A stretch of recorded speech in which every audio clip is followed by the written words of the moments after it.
Today's video is called the Specific Heat Capacity Practical, in which we look how we find out the specific heat capacity of any material. This lesson builds on our first lesson on specific heat capacity. It uses the formula we developed, but it also looks how to find the specific heat capacity of a substance experimentally. We will be using multimedia presentations in this. In the first part, you will study a video of the practical made by another guest presenter friend of mine. The presenter will show you how to work out the specific heat capacity of a substance from the data that they collect and the potential errors in this type of experiment. In the second part of the lesson, you will have the opportunity to use an interactive simulation of the experiment to gather data for yourself.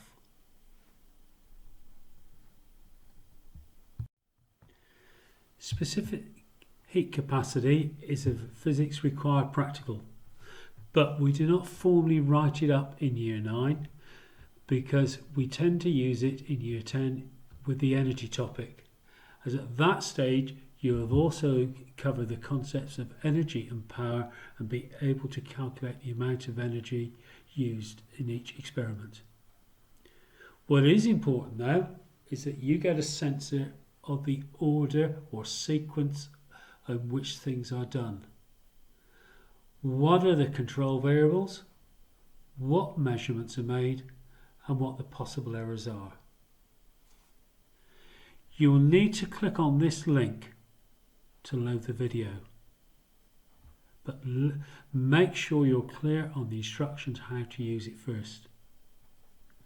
You can pause a video at any stage by pushing the pause button, and I'd advise you to do that to make sure you know what is going on. To go back over things, you can push the rewind button, and again this will help you to make sure things are clear in your mind. When you've studied the practical, come back to this video for the next section. Thank you.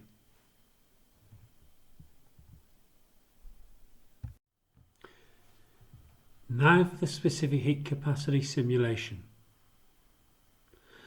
Unfortunately, the budget does not run to having another guest presenter for this simulation, so you're on your own.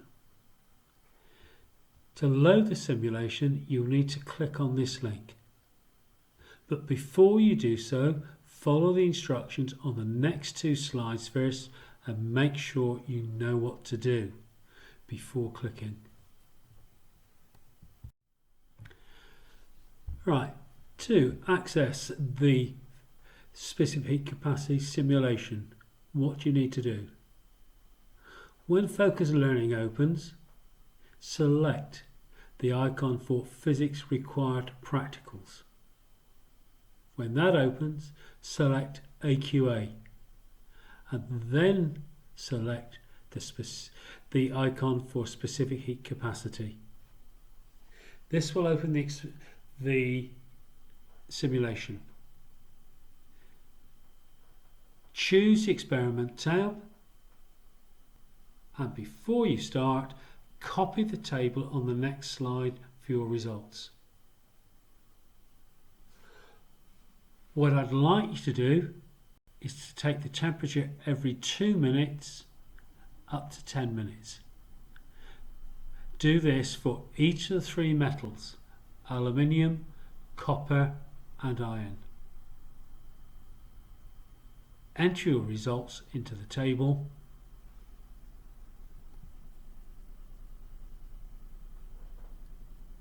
And when you have done that, return to this video. This is the results table that I want you to copy. Notice that you're taking the results every 2 minutes, and I've given you the energy that will be used at 2, 4, 6, 8 and 10 minutes.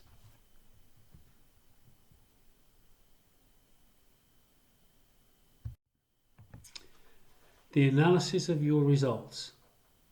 What I would like you to do is use your results to plot a graph of temperature change, most importantly it's change, on the y-axis against time x-axis. I want you to plot the results of all three metals on the same graph. This enables us to compare them. If you do not have graph paper, you can use Excel and print off your graph. This will still give you a record and enable to do the next two parts. When you've plotted the graph, the first thing I want you to do is to write 2 sentences saying what the graph tells you. One of your sentences you should use the word directly proportional. I'd also like you to try and give an explanation for the results that you see.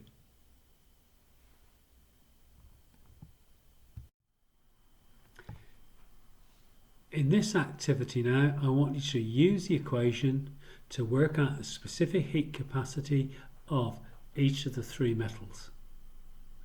Remember, the specific heat capacity is energy equals mass times specific heat capacity times temperature change. We have to rearrange that equation so that specific heat capacity is the subject of the equation. So it becomes specific heat capacity equals energy divided by mass times temperature change. Now I would like you to work out the specific heat capacity of each metal using the 600 seconds result. Notice the odd result for specific heat capacity. It is measured in joules per kilogram degrees centigrade. And this is because it is a derived unit and it is obtained from energy, which is in joules, then divided by kilograms times temperature change degrees centigrade. In your table, you'll have noticed that I've already worked out the energy used for you.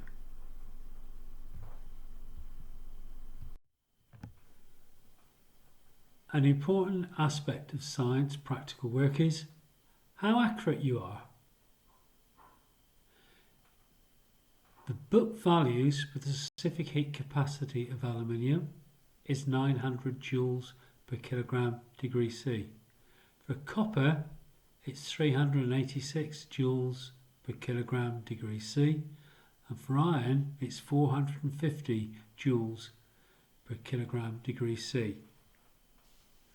What I would like you to do is to work out the percentage error on each of your results. To do that, I want you to think, what is the difference of your result from the standard result? And then work out the percentage difference. Do that for each of the 3 metals. Now it's important to try and give reasons why it's not exactly the same as the standard value. To do that, look at the experiment and try to think ways in which there are errors. Think in this case, this is an experiment which uses heating. Now, the biggest error will be on copper. Try to give a reason why it is. If you look at your results for the 3 metals for 600 seconds, that will give you a big clue. Right, I hope you've enjoyed this video and have learnt quite a bit about specific heat capacity. Thanks to my co-presenter for her input. It was invaluable. Goodbye everybody.